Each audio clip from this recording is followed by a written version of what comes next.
Hi, my name's Gaz, the Mini Painting Punk, and I'm back from a quick Christmas break. And over Christmas, I got some awesome presents, not least of which the Mega Gargant. Very nice.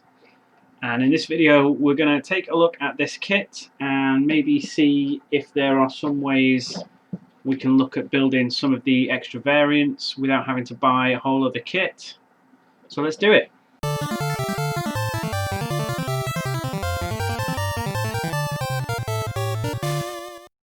So the Mega Gargant, this is a really nice looking kit. I'm so grateful to my brother and his partner for getting me this for Christmas.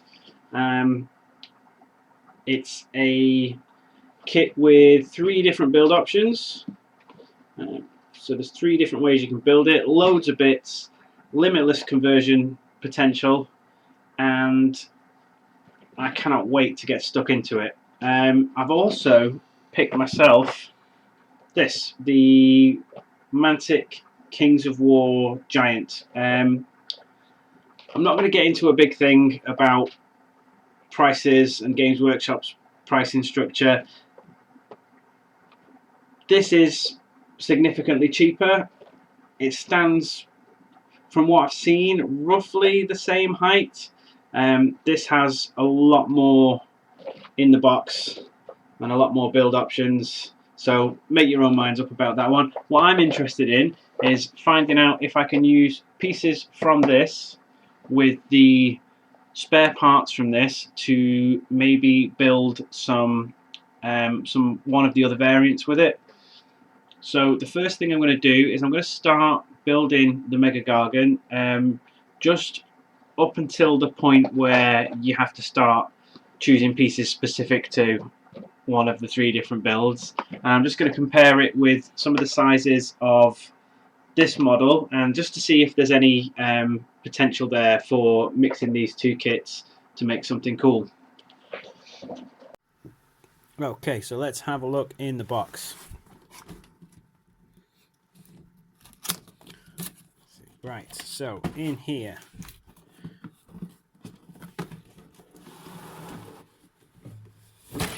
nice colour instructions, that's good.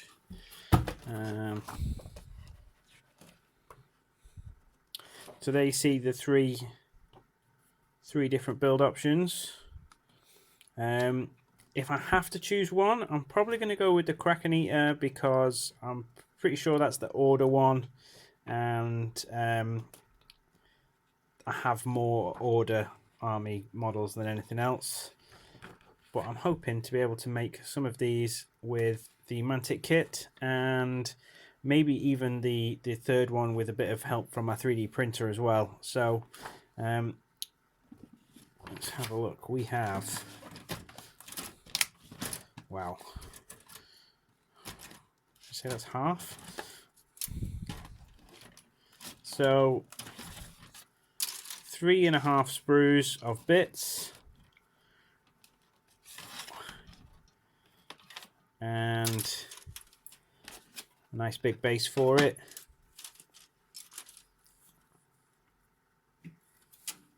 Lots of bits there and loads of lovely detail. Right, so you'll see in the instructions the first part is basically applies to any type that you build. So let's build it up this far and see whether it matches very well with the Mantic Giant.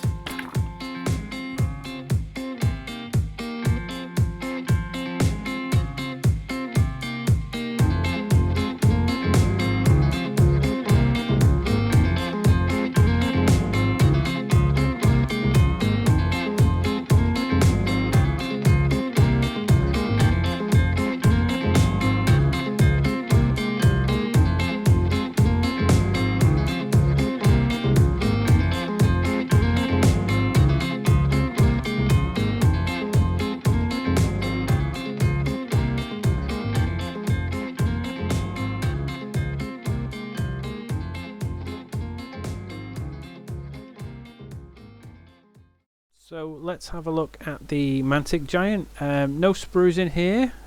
just a bag with all of your bits in it, and a little wooden base they seem to use for the large monsters in Kings of War.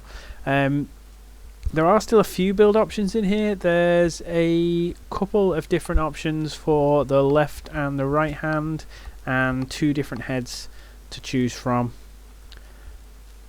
All in all, for the price, it looks like a decent kit. It's made out of this sort of hard PVC plastic that isn't always the best to work with, and usually I find on the smaller models it loses quite a lot of detail, but on this it's not too bad. And if you look at the size of the leg pieces here, they do seem to match up quite well with the Mega Gargant. So I'm going to do the same thing and just build it up to a certain point where we can have a look at them side by side and see how well they stack up.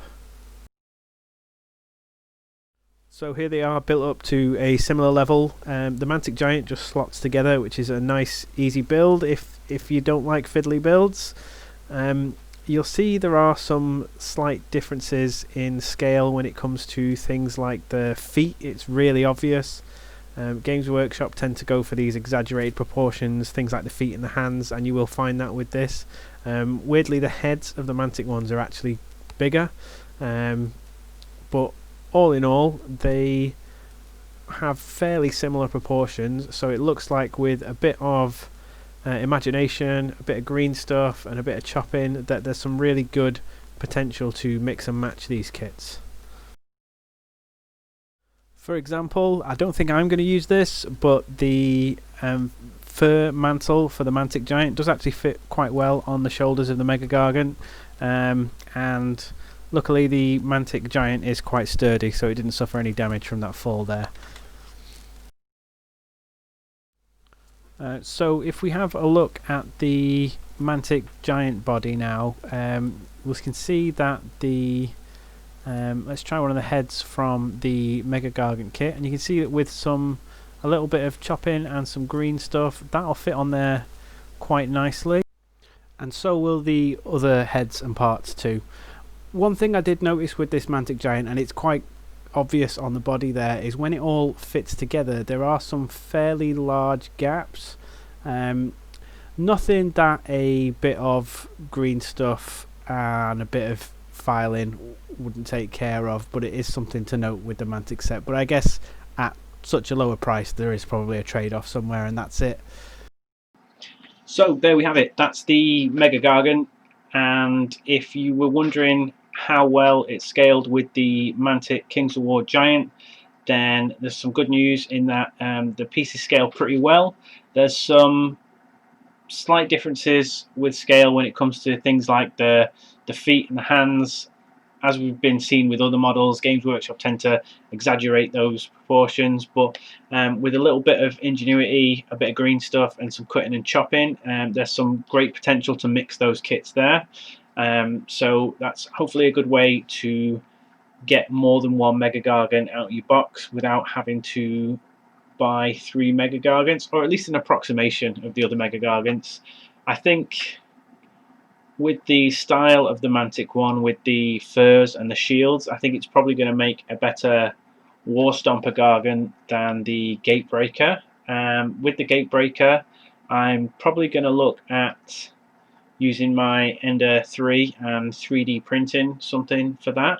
So if me making those other Gargants out of the Mantic box and things I can print is something you'd like to see, then stomp on that subscribe button and stay tuned. I'll be working on that in the next couple of weeks. So thank you so much for watching, and until then, goodbye.